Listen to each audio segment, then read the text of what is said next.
Halo pemirsa, kita jumpa lagi di episode 19 yang membahas informasi lanjutan yang sangat penting tentang virus corona.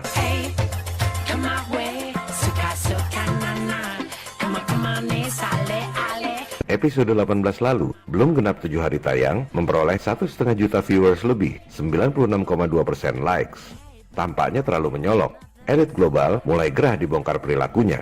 Maka, episode 18 di-ban oleh YouTube yang dimiliki oleh elit global. Hey, I'm not surprised, motherfuckers. Hey, come my way. Suka nana. Come on, sale ale. With suka mama. Pada episode ini, kita bongkar sebuah dokumen kredibel yang sangat mengejutkan. Skenario lockdown akibat penyebaran virus flu sudah dibuat oleh Rockefeller Foundation 10 tahun lalu, tahun 2010. Ini adalah bukti otentik, dokumen resmi yang bahkan ada di Universitas PBB. Apa yang terjadi saat ini? Panik global, orang-orang pasang masker, cek temperatur sebelum masuk gedung, toko-toko tutup, lockdown, ekonomi runtuh, adalah persis seperti skenario yang dibuat 10 tahun lalu oleh Rockefeller Foundation yang merupakan salah satu pentolan elit global.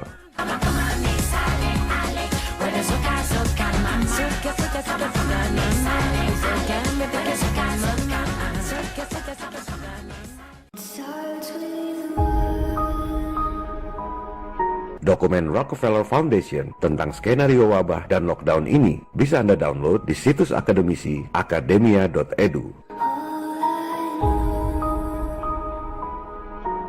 Para penggagas dan donatur Rockefeller Foundation diwakili oleh Managing Director-nya dan Global Business Network diwakili oleh Co-Presiden. Dokumen ini menggunakan kedok kajian akademis, di mana Rockefeller Foundation dengan dana berlimpah memanggil narasumber dari berbagai kalangan, termasuk berbagai universitas terkemuka di Amerika, seperti MIT, New York University, Boston University, University of California Berkeley, dan The George Washington University. Kalau suatu saat dokumen ini terbongkar, seperti yang kita lakukan sekarang ini, mereka akan berkilah bahwa ini adalah kajian akademis, bukan rencana elit global. Anda harus bisa membaca yang tersirat, bukan hanya yang tersurat. Tahun 2010 itu, mereka membuat skenario terjadinya wabah 2 tahun kemudian. Menariknya, mereka menggunakan past tense, seolah-olah semua sudah terjadi. Mereka spesifik menggunakan istilah wabah sejenis flu yang berbeda dengan virus flu sebelumnya. Persis seperti itulah COVID-19. Wabah mengakibatkan lumpuhnya perekonomian, industri pada mati, rantai suplai dunia hancur, toko-toko dan kantor-kantor pada tutup, para karyawan jadi pengangguran.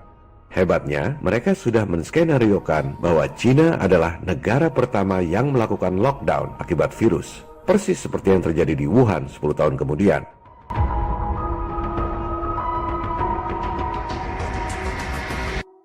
Dalam skenario mereka, para penduduk memakai masker, cek temperatur tubuh sebelum masuk gedung, persis seperti yang terjadi saat ini. Dan dalam skenario Rockefeller ini, kontrol otoriter terhadap penduduk seperti itu terus berjalan meski wabahnya sudah hilang. Silakan Anda baca sendiri tulisannya. Inilah tujuan lockdown yang sesungguhnya. Jangan pikir cuma sebentar. Tujuannya supaya rakyat jadi seperti tawanan di penjara.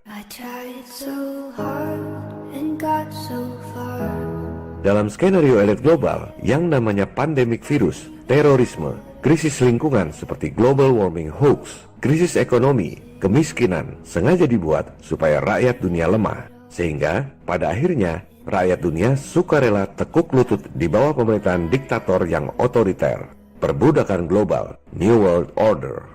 One thing, I don't know why. It doesn't even matter how hard you try. Keep that in mind. I designed this rhyme to remind myself of a time when I...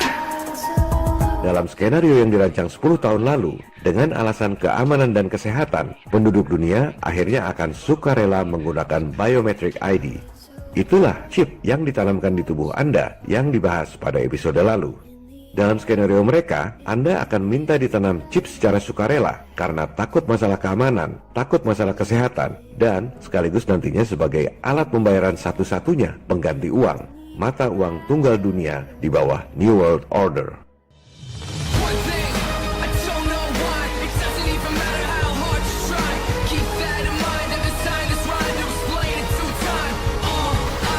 Silakan Anda screenshot dan jadikan meme skenario Rockefeller Foundation 10 tahun lalu ini.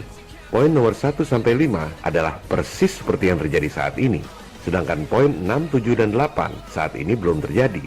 Adalah kewajiban kita, people power, untuk melawan agar hal itu tidak terjadi.